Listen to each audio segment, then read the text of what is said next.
کہانی ہے تاریخ کی اس خطرناک اور طاقتور ملکہ کی جس نے حرم کی ریشمی دیواروں کے پیچھے بیٹھ کر آدھی دنیا پر حکومت کی۔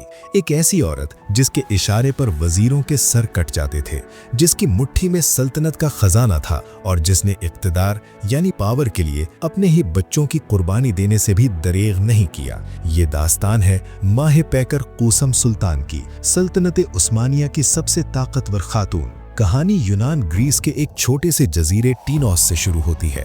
وہاں ایک پادری کی بیٹی تھی انستاسیا۔ وہ انتہائی خوبصورت، معصوم اور زندہ دل تھی، لیکن قسمت کو کچھ اور منظور تھا۔ عثمانی قزاقوں نے اس جزیرے پر حملہ کیا اور اس 15 سالہ لڑکی کو اغوا کر لیا۔ اسے استنبول کے غلام بازار میں لایا گیا، جہاں سے اسے شاہی حرم کے لیے خرید لیا گیا۔ جب وہ ٹوپ کاپی محل میں داخل ہوئی تو وہ رو رہی تھی۔ اسے اپنے گھر کی یاد ستا رہی تھی، لیکن حرم کی انچارج نے اس سے کہا، تمہارے آنسو پونچھ لو لڑکی، آج تمہیں غلام ہو، لیکن اگر تم نے اپنی خوبصورتی کے ساتھ ذہانت کا استعمال کیا تو تم دنیا کی ملکہ بن سکتی ہو۔ اس کا نام بدلا گیا۔ پہلے ماہ پیکر یعنی چاند جیسا چہرہ رکھا گیا، اور پھر قوسم یعنی بھیڑ کی رہنما۔ سلطان احمد اول جو خود بہت کم عمر تھا، قوسم کی خوبصورتی اور باتیں سن کر اس کا دیوانہ ہو گیا۔ وہ صرف اس کی بیوی نہیں بلکہ اس کی سب سے اچھی دوست اور مشیر بن گئی۔ وقت گزرتا گیا، سلطان احمد اول جوانی میں ہی وفات پا گیا۔ قوسم سلطان اب بیوہ تھی، لیکن وہ جانتی تھی کہ محل میں زندہ رہنے کا صرف ایک ہی طریقہ ہے، طاقت۔ اس نے اپنے بیٹوں مراد، جہارم اور ابراہیم کو بچانے کے لیے وہ کیا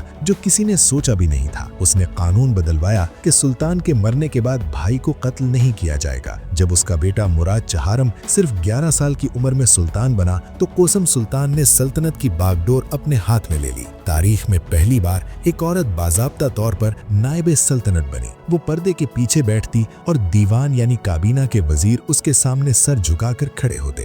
وہ حکم دیتی اور وزیر عمل کرتے۔ یورپ کے سفیر لکھتے ہیں، عثمانی سلطنت کو کوئی مرد نہیں بلکہ ایک عورت چلا رہی ہے، جس کی ذہانت کے سامنے بڑے بڑے جرنیل فیل ہیں۔ جب مراد جہارم جوان ہوا تو وہ ایک سخت اور ظالم بادشاہ بن گیا۔ قوسم کو کچھ عرصے کے لیے پیچھے ہٹنا پڑا، لیکن مراد کی وفات کے بعد اس کا دوسرا بیٹا ابراہیم تخت پر بیٹھا۔ ابراہیم ذہنی طور پر غیر مستحکم تھا، لوگ اسے پاگل ابراہیم کہتے تھے۔ قوسم سلطان کے لیے یہ سنہری موقع تھا، وہ دوبارہ سلطنت کی اصل حکمران بن گئی۔ وہ اپنے پاگل بیٹے کو کھلونوں کی طرح استعمال کرتی تھی، لیکن جب ابراہیم نے اپنی ماں کے حکم ماننے سے انکار کیا اور حرم کی دوسری عورتوں کے کہنے میں آ گیا تو قوسم سلطان نے وہ جملہ کہا جو ایک ماں کے لیے کہنا ممکن نہیں ہوتا، اس پاگل کو ہٹا دو ورنہ یہ سلطنت ڈبو دے گا۔ اس نے اپنے ہی بیٹے کو تخت سے اتروا دیا اور اسے قید کروا دیا، جہاں کچھ ہی دنوں بعد اسے قتل کر دیا گیا۔ قوسم نے ثابت کر دیا کہ اس کے لیے ریاست ماں سے بڑی ہے۔ ابراہیم کے مرنے کے بعد اس کا 6 سالہ بیٹا محمد جہارم سلطان بنا۔